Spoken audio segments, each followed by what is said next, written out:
We are now moving on to this recent accusation against Jay-Z. If you have not heard about this, a rapper and business mogul Jay-Z is now being accused, along with Sean Diddy Combs, in the Diddy case by a Jane Doe who at the time was 13 years old. Again, we say accused, we say allegedly, because we do not have proof. We do not have evidence at this point in time. Let's go ahead and bring in this clip here from CNN so you can listen to the legal analyst about this. This morning, rap mogul Jay-Z is denying allegations he sexually assaulted a 13-year-old girl alongside rapper Sean Diddy Combs. That civil lawsuit filed against Combs in October was amended Sunday to include Jay-Z. The accuser, identified only as Jane Doe, says she was sexually assaulted by both men at a Video Music Awards after party in 2000. In a blistering statement, Jay-Z accuses Jane Doe's attorney of trying to blackmail him. He said further, quote, "These allegations are so heinous in nature that I implore you to file a criminal complaint, not a civil one. Whomever would commit such a crime against a minor should be locked away. Would you not agree?" He added, "My only heartbreak is for my family. My wife and I will have to sit our children down, one of whom is at the age where her friends will see the press and ask questions about the nature of these claims and explain the cruelty and greed of people." Let's pause. It's interesting. Jay-Z wants to mention cruelty and greed of people because he had cruelty and greed too. Again, it was just a couple of months ago that Jaguar Wright, some of you are familiar with her. She's a former singer and she ran in these circles, and she has been very vocal about some of the things that she saw or she allegedly witnessed in the music business in particular. And recently she was on Piers Morgan's show, and while she was talking about Diddy, she also made some allegations about Jay-Z and Beyonce when it comes to sexual assault. Again, allegations. So don't come for me, Jay. It got to the point where apparently it did get back to Jay-Z and Beyonce, and Piers Morgan on his next show had to issue an apology and retract that. And they actually had to delete that video because they heard from Jay-Z and Beyonce's lawyer about that interview. So that was just a couple of months ago. And now here we are again. We don't know if Jay-Z is guilty. I don't care what he said. We just really don't know based on the evidence and all that. You have to have like some type of evidence or a strong case or witnesses at this point in time. But I will say it is not looking good for people who are friends with Diddy or have been friends with Diddy or ran in Diddy's circle. It's not looking good. And it's making me wonder now that this is coming forward, is it possible that Diddy may be starting to talk? Recent reports that I saw about Diddy in prison says that he's playing soccer and he seems to be doing just fine. And I'm wondering if they finally got him to sing, if he's starting to drop some cues, drop some hints. I don't know. But one would obviously go towards Jay-Z next because he was so close to Diddy. Let's continue with the clip here. Joining us now, Joey Jackson, CNN legal analyst and criminal defense attorney and former prosecutor. There's a lot to unpack here. Joey, I want to start with just the statement from Jay-Z, which is so forceful in its denial. I just read a teeny part of it. It's long, where he says that they should file a criminal complaint. Is that even possible at this point? So based on the allegations, Jessica, good morning. Good to see you. I think that it certainly could be. Why do I say that? Now, he, of course, is more than annoyed, would be an understatement. Yeah. He has a family and he has a lot to protect, including his brand. But to the extent that he's saying, hey, come after me criminally, that could be likely. Why do I say that? Because rape in New York, and what's alleged in this complaint, is forcible compulsion. What that means in English is that it's saying that he held her down, raped her, and that, of course, the allegation is that Mr. Combs did the same thing. And so if those facts are actually accurate, it would require an investigation by prosecutors. And if true, right, you could pursue it criminally. Now, with this right now is a civil suit. For those who are not aware, it's not a criminal investigation. And I know a number of people are wondering, well, why didn't they file for, start with the criminal investigation instead of the civil suit? New York, remember, they changed the statute of limitations, not just for the Adult Survivors Act, but also for those that were minors as well. I'll get into that in just a second. But that has something to do with it. And then, some people are justifiably saying that it looks like this is just a case to get more money if you're not going to try to file some type of criminal accusations. But I am going to show you what it says in New York State now and why there may not be a criminal case filed. With respect to the evidentiary value, yes, it happened 24 years ago, right? More than 24 years ago. But in the allegations, there's a few things. Number one, there's allegation that another celebrity was present at the time, right, in addition to other people.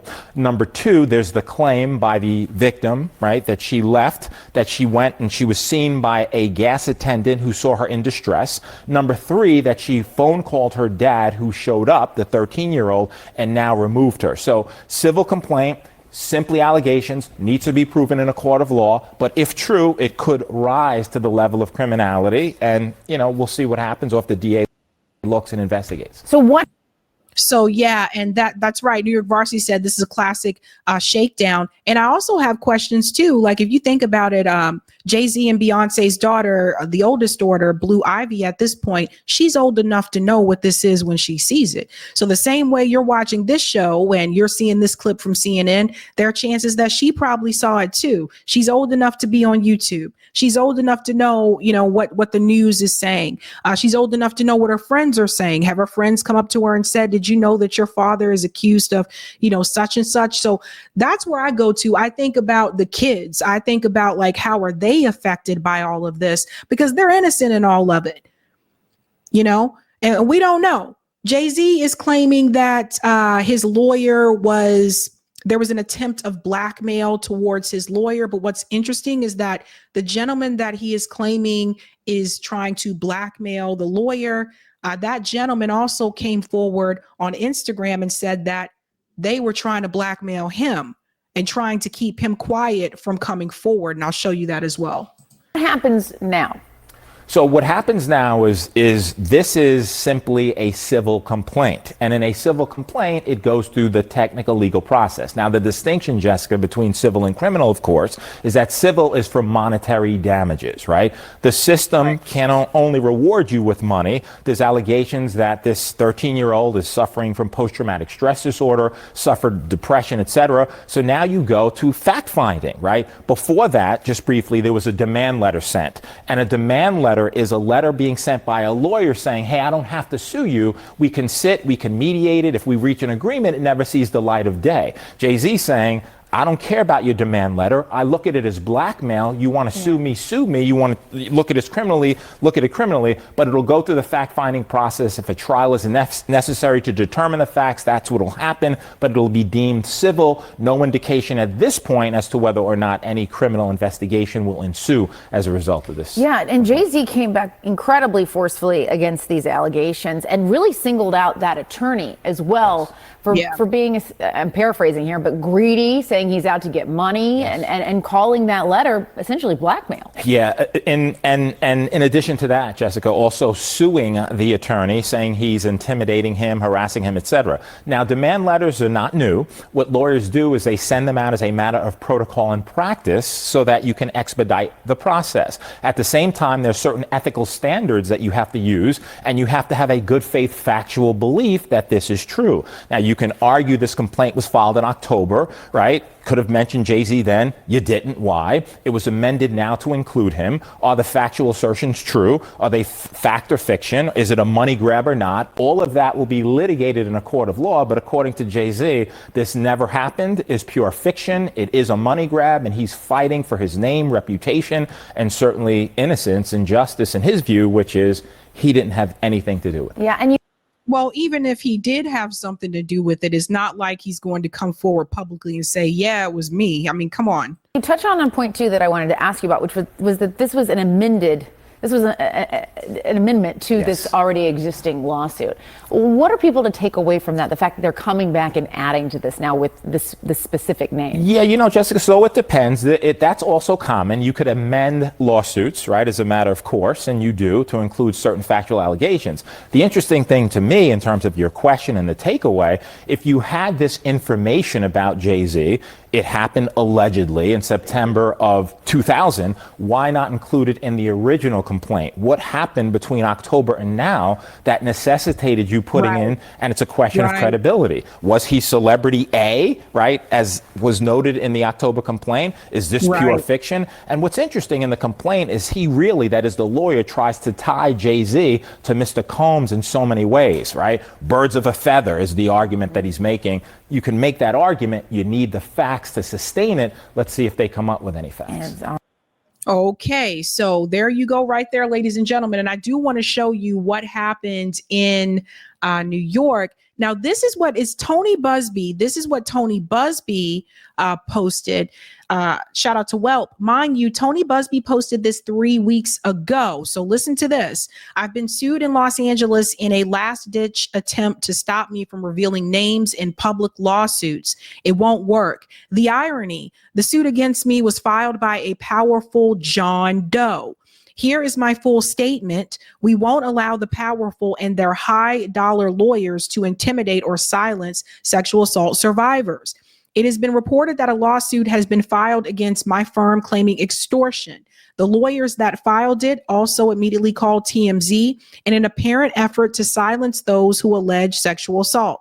Here's the deal. The case filed against my firm is not only without legal merit, it is laughable. Here is why. On behalf of 2 clients who allege sexual assault, we sent a standard demand letter to a New York lawyer that we know represents an alleged perpetrator and potential defendant. So this echoes what the legal analyst said on CNN, that was actually a demand letter, which it sounds like is what Jay-Z is referring to as blackmail. It goes on to say here, the letters, so everybody knows where we are. The letters were sent seeking a confidential mediation in lieu of filing a lawsuit. No amount of money was included in the demand letters. That part's really interesting because in Jay-Z's statement, he says not a red penny. But Tony is saying there was no money that was even mentioned in the demand letters. No threats were made. The demand letters sent are no different than the ones routinely sent by lawyers across the country in all types of cases. It is obvious that the frivolous lawsuit filed against my firm is an aggressive attempt to intimidate or silence me and ultimately my clients. That effort is a gross miscalculation. I am a U.S. Marine. I won't be silenced or intimidated. Oh, damn. So Tony is letting you know he's a Marine. He said, Tony said, you are not going to shut him up. Goes on to say here, neither will my clients. Since our professional efforts at resolution obviously have failed, we will instead disclose the demand letters we sent at the time we filed suit. Abuse of the legal system unfortunately runs rampant. The lawsuit filed against my firm is a prime example of that. Sunlight is the best disinfectant. I have confidence that with full public disclosure, all of this will sort itself out. That is Tony Busby there. So apparently Tony sent this or posted this on Instagram. Now, that was 3 weeks ago. So it was prior to the accusation about Jay-Z, and the statement from Rock Nation was implemented here. And one of the things he said in the statement is, no, sir, it had the opposite effect. It made me want to expose you for the fraud you are in a very public fashion. So no, I will not give you one red penny. Jay-Z does say that the allegations are heinous in nature. So obviously he is saying that he is not responsible for this. He did not do this. But it's interesting that he mentions, I'm not going to give you one red penny, when Tony Busby is saying in the demand letter says nothing about money. So that's something to take in there. And I want to bring this up, and I'm glad someone mentioned it. President Jafar said Jay-Z had Foxy Brown out there as a minor too, but she been paid off as well, allegedly, right? So Foxy Brown was a female rapper. For those who are not aware, this is back in my day. In the 90s, she was a great rapper. She was popular at one point in the 90s, and then out of nowhere, she just disappeared. I don't know what happened to Foxy Brown, but at that time, she was very popular. You had Foxy Brown, you had Little Kim. Those were the popular female rappers during that time period. And she was a minor, and a lot of people didn't know that Foxy Brown was a minor at that time. And it was alleged that Jay-Z was dating her as well, and she was underage. And I say alleged because I don't have any proof of that. But I will also say this. If that were true, that he was dating her when she was underage, that still doesn't mean that he assaulted the Jane Doe that's filing the complaint. So we always have to take these like bits and pieces, right? Like just because someone had this behavior, that still doesn't mean that they're guilty of what they're being accused of. But it also doesn't mean that he's not innocent either. I will say like his connection with Diddy, his closeness with Diddy, and pretty much everybody's been around Diddy. I think a lot of these people are looking over their shoulder and maybe somewhat concerned. Now, what does it say in New York about the statute of limitations, where people are asking, why is this coming up now? Because remember, New York did change this. They changed the statute of limitations. So under this, it says that, so this person would now be an adult, but it happened when they were a child. So the New York statute of limitations for child sexual assault says New York also recently extended the statute of limitations for victims seeking compensation for child sexual assault. According to the New York City Bar, the Child Victim Act gives victims until age 55 to file a civil lawsuit for damages related to child sexual abuse. Previously, victims only had until age 23. So that could be why she's coming forward now. Remember, all of this changed last year in an effort for the state of New York. They were trying to go after Donald Trump at that point in time, but that also ended up bringing other people down as well. So notice that it says a civil lawsuit. It doesn't say a criminal lawsuit. So it seems like they led with what they could first, which is the civil lawsuit. And then eventually, I guess at some point, if they have enough information to have a criminal lawsuit, then maybe they will do that. I don't know. But they have until age 55 in New York. What I was obviously very shocked by, every state has different laws about this, apparently. New York has its own law. I thought nationally that for children, I think naturally that for children, there should be no statute of limitations when it comes to sexual assault, because children as minor cannot consent. So I think if you were assaulted when you were a child, I don't think that should be based on a state by state basis. I think nationally, you should be able to not have a statute of limitations, because again, like I said, children can't consent and they're not going to be able to speak up for themselves either. So I was kind of surprised to see that at one point, until recently, victims only had until the age 23. So that is very interesting. And you can think about all the things that are going through your life when you're, almost 23 years old. Some people are still in college if they went to college. So we'll have to see what happens, ladies and gentlemen. All I know is it's another case of who done it. And Jay-Z is saying it's not him. I don't know Jay-Z. You probably don't know Jay-Z. But time will tell. Time will tell. Hey guys, this was a Sabby clip. If you like what you saw, hit that like button and subscribe.